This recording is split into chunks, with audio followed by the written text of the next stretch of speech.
the things that I aspire to in my life is to become a man of prayer. Now, I know that that's not very cool to say, and I'm slightly worried about what my cooler friends might think when they find out that that's something that I'm secretly aspiring to, putting time into becoming. But it seems important to me, something that I would like to be known for, something I would like to be capable of is praying with power, praying with intimacy, praying more often. It will tell you a lot about somebody who's practicing Western spirituality, what they think of prayer and what they do with it.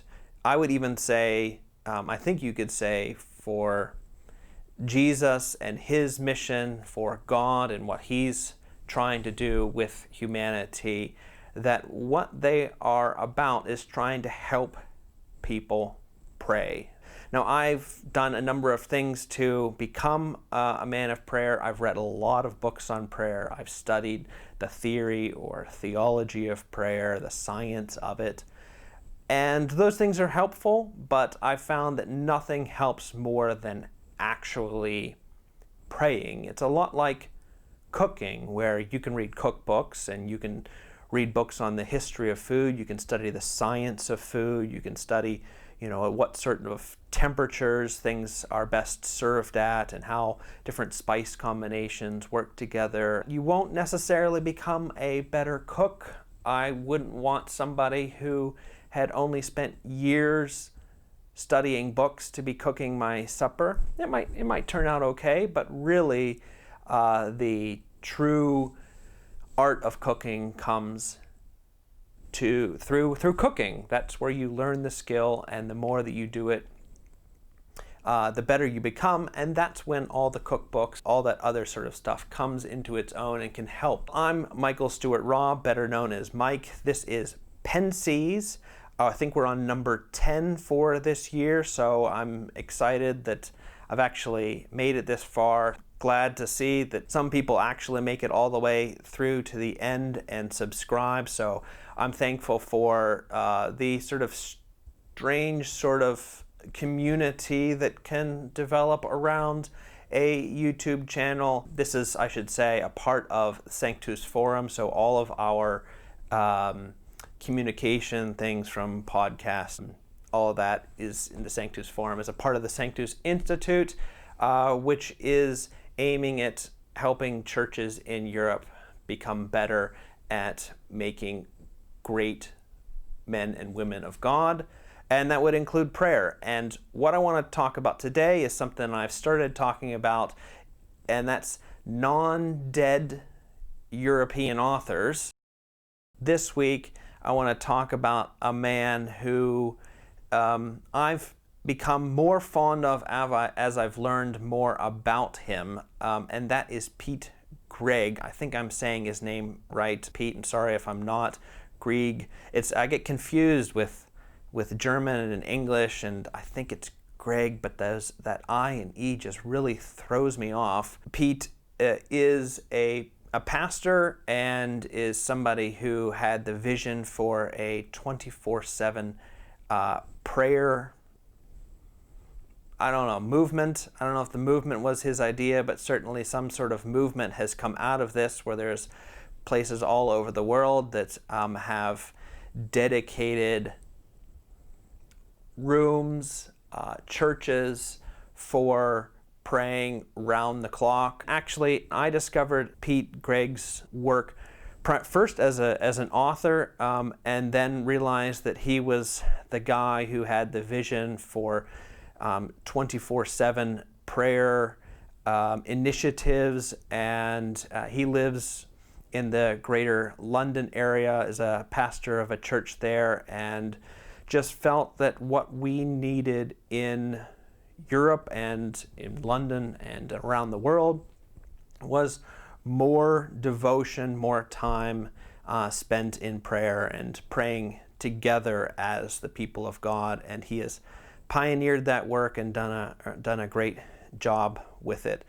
But now, 20 years later, I think I've got the dates right, he has put out a book, not his first book, but certainly a very mature book on prayer, just pulling together the wisdom that he has gained over the many years. And I'm sure he would say that there's much more wisdom to be had, that he's not an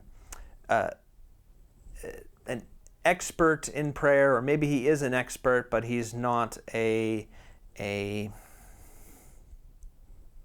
what do we say? A hero. That's what I'm looking for.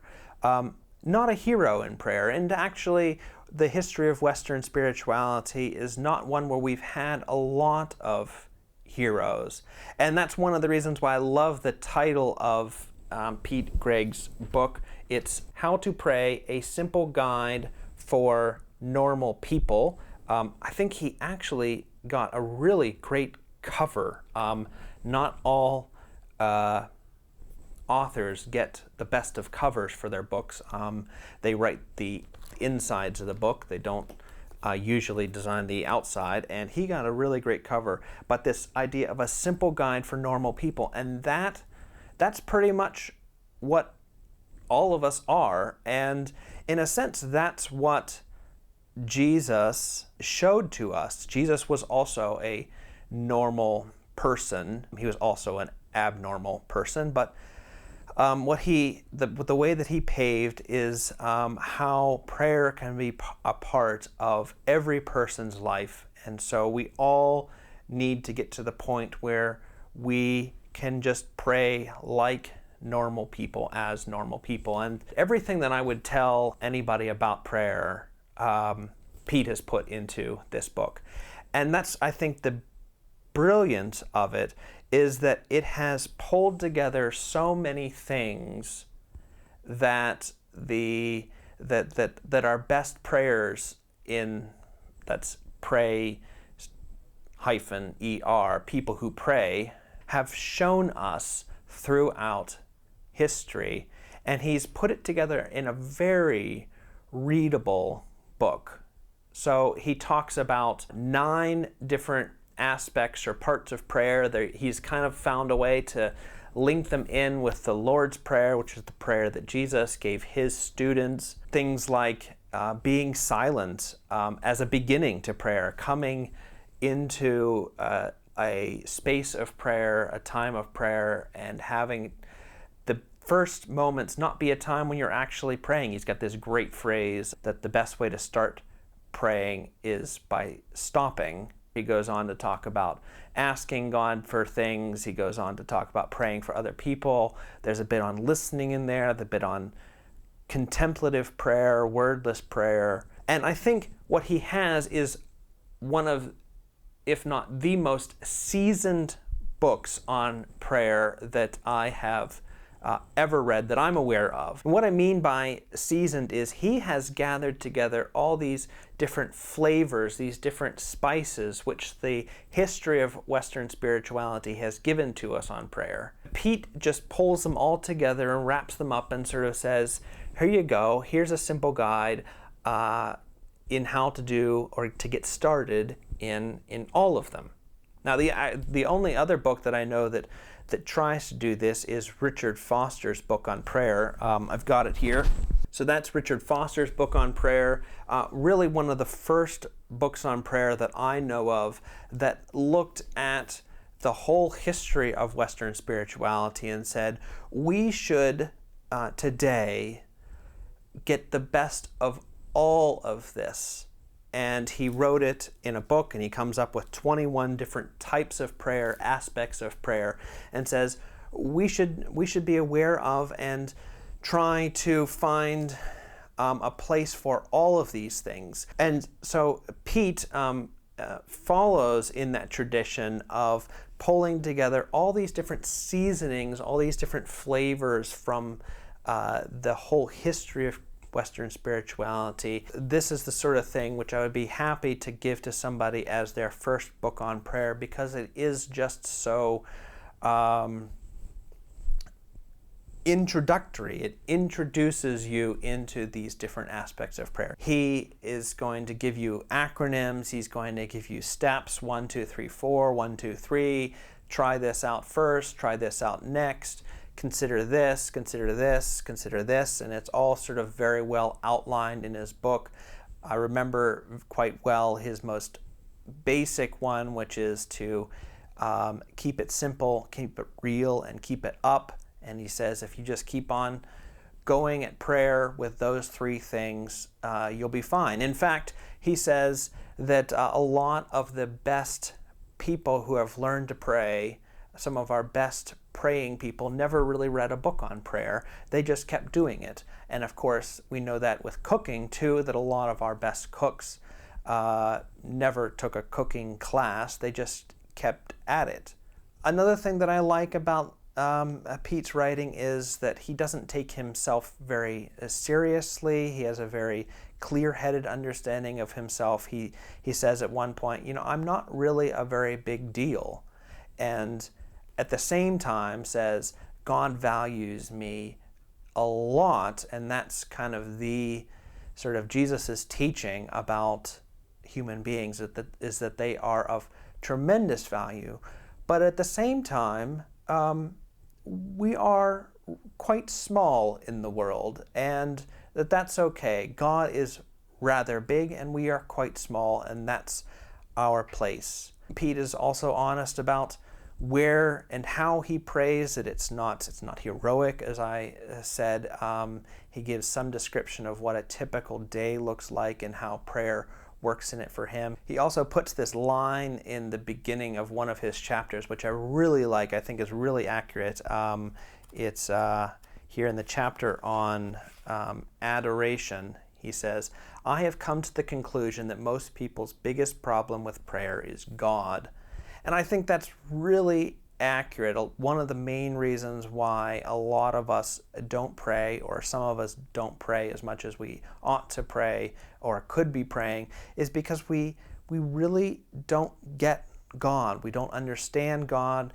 What we understand we don't like, or we're concerned about, we're worried about. When you ask, well, why don't I pray more? It may not be circumstantial.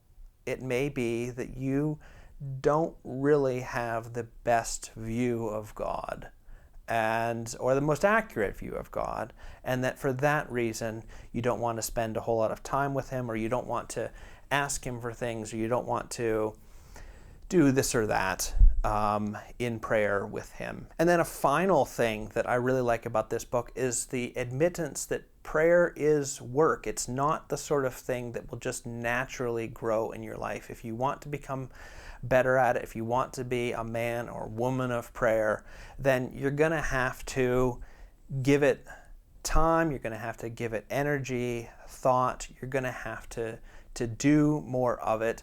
You're going to have wise counsel from people like Pete Greig or all these other wonderful writers on prayer, Richard Foster, this guy.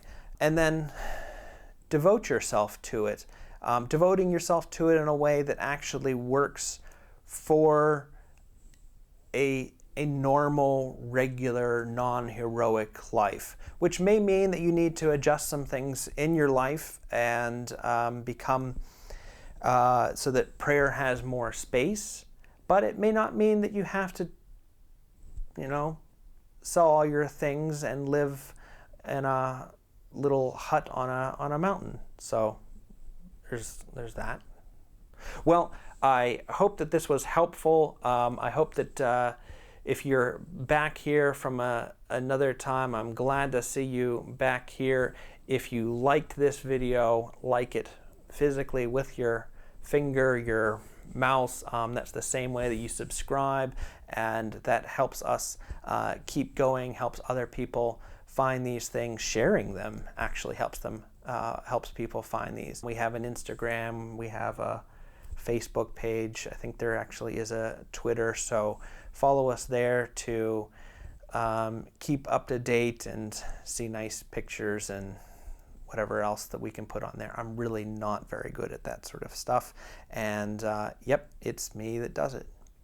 Thanks for everybody that helps, supports the channel. There are different ways of doing that, tax-deductible ways for people in the U.S. and in Germany. And then there's a Patreon site that you can support us through. Thanks for listening. Glad to be with you all. Grab Pete Greig's book if you want to learn more about prayer, and we'll see you next time.